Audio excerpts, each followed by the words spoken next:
હવે આપણો આજનો ટોપિક છે માનવ આંખની સમાવેશ ક્ષમતા એટલે શું। તો આપણે લોકો માનવ આંખની રચનાની અંદર ભણી ગયા શું તો કે માનવ આંખનો લેન્સ એટલે કે આપણો જે નેત્રમણી છે એ રેસામય જેલી જેવા પદાર્થનો બનેલો હોય છે અને તેની વક્રતામાં સિલિયરી સ્નાયુઓ વડે થોડી એવી માત્રાની અંદર શું કરી શકાય છે ફેરફાર કરી શકાય છે। હવે જ્યારે લેન્સની વક્રતામાં ફેરફાર થાય છે ત્યારે તેની કેન્દ્ર લંબાઈ છે એ કેન્દ્ર લંબાઈના મૂલ્યમાં પણ થોડો ફેરફાર થાય છે એટલે કે એનું મૂલ્ય બદલાય છે। હવે સિલિયરી સ્નાયુ છે એની અવસ્થા કેટલી હોય છે તો કે બે, કાં તો ઢીલી અવસ્થામાં હોય છે કાં તો તંગ અવસ્થામાં હોય છે। આવું શા માટે હોય છે કે જેથી કરીને આપણે નજીકનું અથવા તો દૂરનું પ્રતિબિંબ છે એ સ્પષ્ટ રીતે જોઈ શકીએ। પહેલું જોઈએ કે સિલિયરી સ્નાયુઓ જ્યારે ઢીલી અથવા તો આરામની સ્થિતિમાં હોય, આરામદાયક સ્થિતિમાં હોય ત્યારે આપણી આંખનો લેન્સ છે એ કેવો હોય છે તો કે પાતળો હોય છે। જ્યારે આપણે આંખનો લેન્સ પાતળો હોય છે ત્યારે આપણા આંખની કેન્દ્ર લંબાઈ વધારે હોય છે। કેન્દ્ર લંબાઈ વધારે હોય છે તો અભિસારી પાવર ઓછો હોય છે અને આપણને લોકોને દૂરનું પ્રતિબિંબ છે એ સ્પષ્ટપણે જોઈ શકાય। આપણને લોકોને ખ્યાલ છે શું તો કે P બરાબર 1/f। P એટલે શું થાય તો કે પાવર, f એટલે શું થાય તો કે કેન્દ્ર લંબાઈ। પાવર અને કેન્દ્ર લંબાઈ એકબીજાના વ્યસ્ત પ્રમાણમાં હોય છે એટલા માટે આનું મૂલ્ય જ્યારે શું થાય તો કે વધે તો કેન્દ્ર લંબાઈનું મૂલ્ય શું થાય ઘટે। જો કેન્દ્ર લંબાઈ વધારે છે તો લેન્સનો અભિસારી પાવર કેવો છે ઓછો। તમારે આને આકૃતિની અંદર સમજવું હોય તો આવી રીતે તમે કરી શકો। બહિર્ગોળ લેન્સ, હવે કેન્દ્ર લંબાઈ વધારે છે તો કેન્દ્ર લંબાઈનું મૂલ્ય આપણે કેવું રાખીએ છીએ તો વધારે।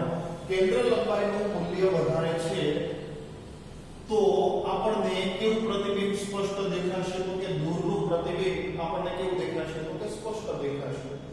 એના કરતા ઉલટું લઈએ, સિલિયરી સ્નાયુઓ જ્યારે તંગ અથવા તો સંકોચિત સ્થિતિમાં જ્યારે હોય છે ત્યારે આપણી આંખનો લેન્સ છે એ કેવો બને છે તો કે જાડો બને છે। લેન્સ જ્યારે તંગ બને ત્યારે લેન્સ શું થાય તો કે જાડો બને।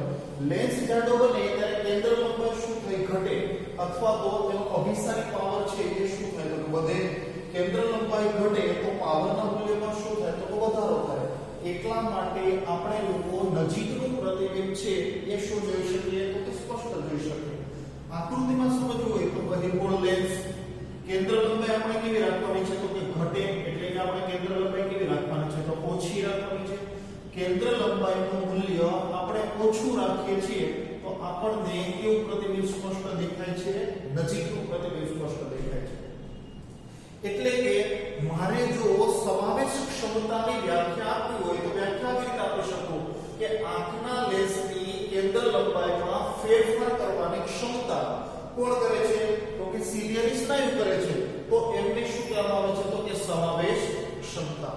હવે સમાવેશ ક્ષમતાને જો મારે સારી રીતે સમજવી હોય તો મને બે બિંદુ વિશે ખ્યાલ હોવો જરૂરી છે। પહેલું બિંદુ છે નજીક બિંદુ, તો જે લઘુત્તમ અંતર અથવા તો ઓછામાં ઓછા અંતરે આંખના લેન્સ વડે કોઈ પણ પ્રકારના તણાવ વગર એટલે કે નોર્મલ સ્થિતિમાં, આરામદાયક સ્થિતિમાં આપણે ઓછામાં ઓછા અંતરે વસ્તુને જ્યારે સ્પષ્ટપણે જોઈ શકીએ છીએ ત્યારે એ જે અંતર છે એ અંતરને આપણે શું કહીએ છીએ નજીક બિંદુ। હવે પુખ્ત વયના વ્યક્તિ હોય એના માટે નજીક બિંદુ કેટલું હોય છે તો કે 25 સેન્ટીમીટર। દૂર બિંદુની વ્યાખ્યા લઈએ તો કે દૂરના જે અંતર સુધી માનવ આંખ છે એ વસ્તુને શું જોઈ શકે તો કે સ્પષ્ટ જોઈ શકે। ફોર એક્ઝામ્પલ આપણે તારાઓ છે દૂરના અંતર સુધી આપણે એને સ્પષ્ટપણે જોઈ શકીએ છીએ તો એ અંતરને શું કહેવાય છે તો કે દૂર બિંદુ। અને પુખ્ત વયના વ્યક્તિઓ માટે દૂર બિંદુ ક્યાં હોય છે તો કે અનંત અંતરે હોય છે।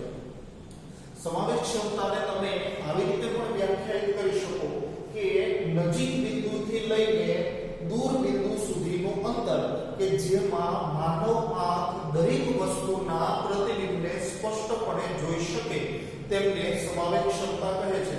તો આપણે આવી રીતે પણ લખી શકાય કે સામાન્ય દ્રષ્ટિ ધરાવતી વ્યક્તિ 25 સેન્ટીમીટર એટલે કે નજીક બિંદુ થી અનંત અંતર એટલે કે દૂર બિંદુ સુધીની વસ્તુને સ્પષ્ટપણે જોઈ શકે છે.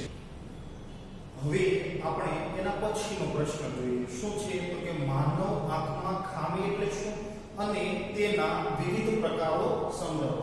તો પહેલા આપણે લખીએ તો કે માનવ આંખની ખામી એટલે શું.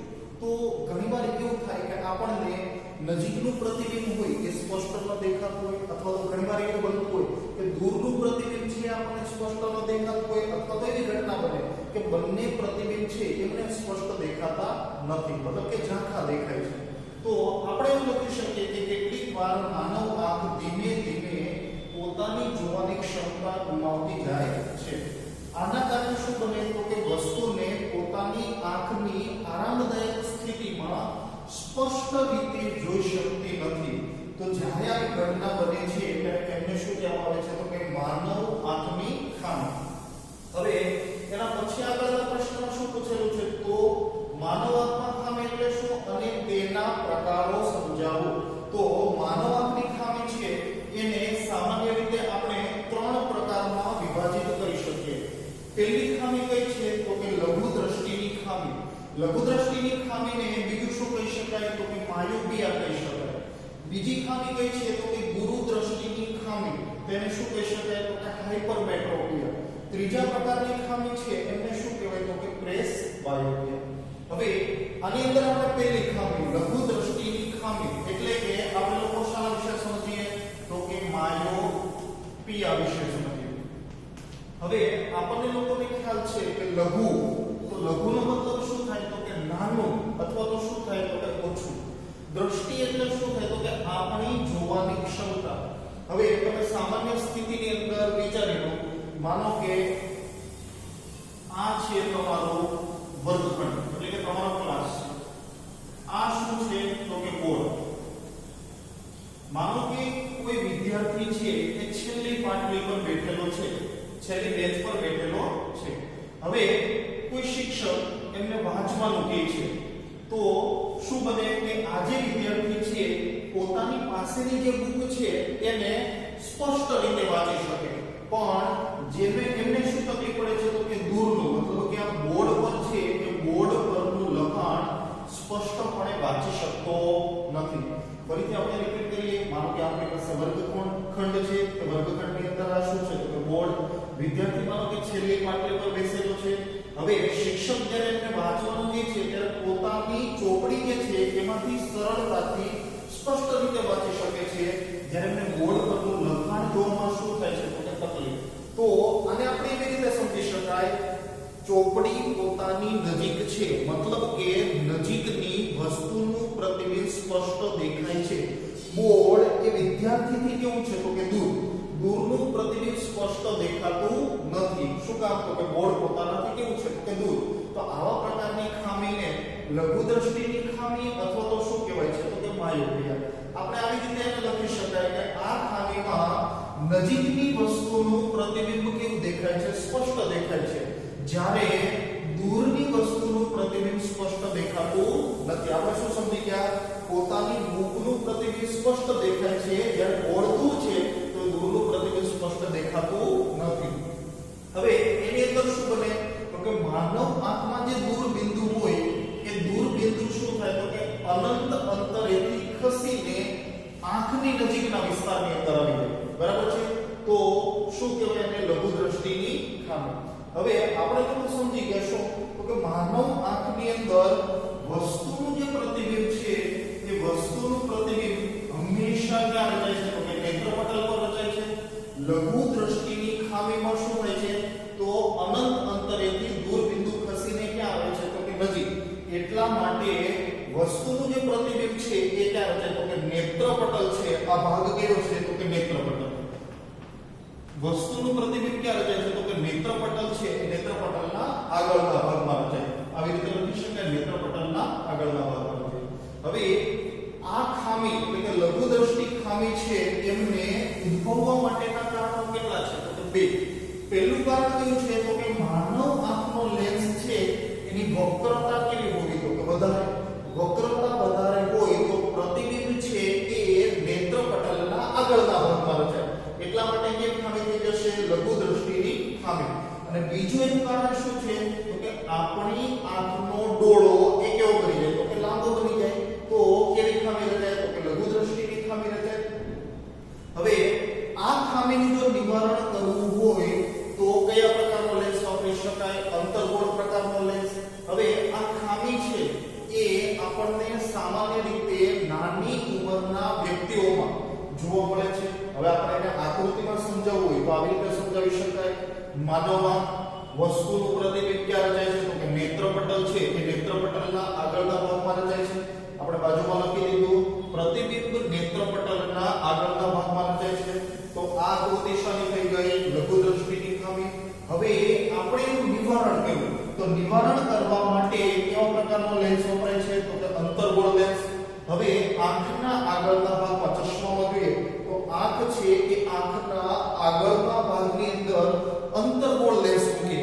તો પ્રકાશના કિરણો લેન્સમાંથી વક્રીભવન પામીને પ્રતિબિંબ ક્યાં રચશે તો કે નેત્રપટલમાં એટલે પ્રતિબિંબ અહીંયા ક્યાં રચાય તો નેત્રપટલના આગળના ભાગમાં લેન્સ વાપરીએ યોગ્ય કેન્દ્ર લંબાઈ વાળો અથવા તો યોગ્ય પાવર વાળો લેન્સ વાપરીએ તો પ્રતિબિંબ ક્યાં મળે છે નેત્રપટલ પર રચાય છે તો આમને કહેવામાં આવે લઘુ દ્રષ્ટિની ખામીનું નિવારણ હવે આપણે લોકો બીજા પ્રકારની ખામી જોઈએ તો કઈ છે તો કે ગુરુ દ્રષ્ટિની ખામી આ પ્રકારની ખામી એ લઘુ દ્રષ્ટિની ખામી કરતા ઉલટી એટલે કે વિરુદ્ધ પ્રકારની છે તો જોઈએ તો આ પ્રકારની ખામીમાં આપણને લોકોને દૂરની વસ્તુનું પ્રતિબિંબ છે એ કેવું દેખાય છે તો કે સ્પષ્ટ દેખાય છે જ્યારે નજીકની વસ્તુનું પ્રતિબિંબ છે તે આપણને સ્પષ્ટપણે દેખાતું નથી બીજું ઘટના જોઈએ તો પ્રતિબિંબ છે એ ક્યાં રચાય છે તો કે આપણી આંખનું જે નેત્રપટલ છે એ નેત્રપટલના પાછળના ભાગમાં રચાય છે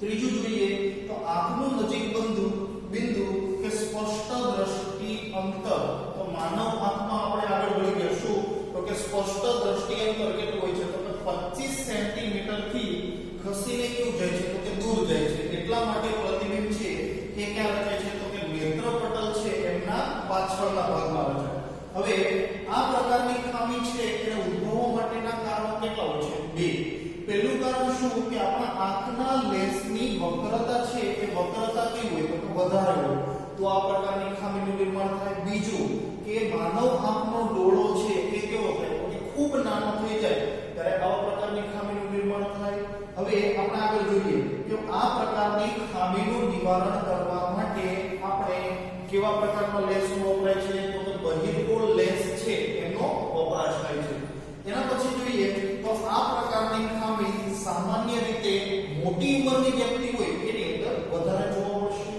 આકૃતિ દ્વારા સમજીએ તો આપણને ખ્યાલ છે કે વસ્તુનું પ્રતિબિંબ છે એ હંમેશા ક્યાં રચાય છે નેત્રપટલ પર પણ જો લઘુ ગુરુ દ્રષ્ટિની ખામી હોય તો પ્રતિબિંબ છે એ પ્રતિબિંબ ક્યાં રચાય છે નેત્રપટલના પાછળના ભાગમાં રચાય છે આ નેત્રપટલ છે એના પાછળના ભાગમાં પ્રતિબિંબ રચાય તો એ ખામી કેવી ગુરુ દ્રષ્ટિની ખામી ગુરુ દ્રષ્ટિની ખામીનું નિવારણ કરવું હોય તો મારી યોગ્ય કેન્દ્ર લંબાઈ એટલે કે યોગ્ય પાવર વાળો બહિર્ગોળ લેન્સ હોય એનો વપરાશ કરવામાં આવે છે કે જેથી કરીને પ્રકાશના કિરણો છે એ વક્રીભવન પામીને વસ્તુનું પ્રતિબિંબ ક્યાં રચાય નેત્રપટલ પર રચાય તો આવી રીતે આપણે ગુરુ દ્રષ્ટિની ખામી છે એનું નિવારણ કરી શકીએ હવે ત્રીજા પ્રકારની ખામી જોઈએ તો ત્રીજા પ્રકારની ખામી કઈ છે પ્રેસ બાયોપિયા આપણને લોકોને ખ્યાલ છે કે જેમ જેમ આપણી ઉંમર વધતી જાય તેમ તેમ આપણા સિલિયરી સ્નાયુઓ નબળા પડતા જાય અને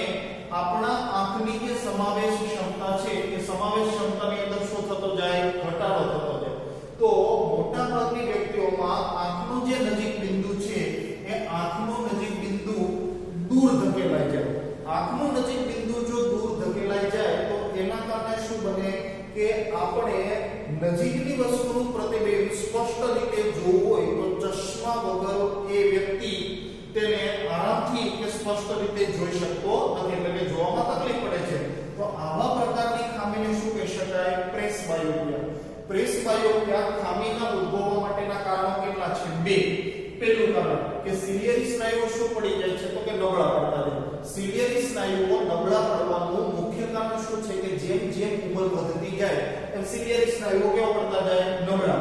બીજું કે આંખના નેત્રમણીની સ્થિતિસ્થાપકતા છે એ જો ઓછી થાય તો આપણને કેવી ખામી સર્જાય પ્રેસ બાયોપિયા.